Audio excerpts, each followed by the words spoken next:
อยู่ในพี่ภาษานี่เด้อมันมีกฎเด้อ9:30ถึง10:00ขอยเอ็นกลายได้เด้ออย่าสนวนไว้ได้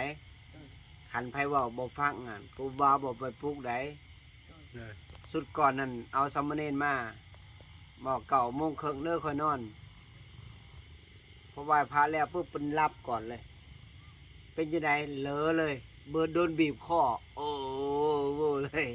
ครูบากำลังนั่งสมาธิแข็งอยู่ดีครูว่าจะเป็นต้องออกจากสมาธิไปบอกหมู่คณะไปปลุกเอา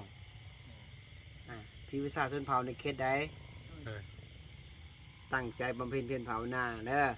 มีสติอยู่กับลมมีบ่ให้ตามหูลมหูจิตหูความคิดหูจากสภาวะยินบ่ให้มีสติคุมความคิดเด้อสาธุ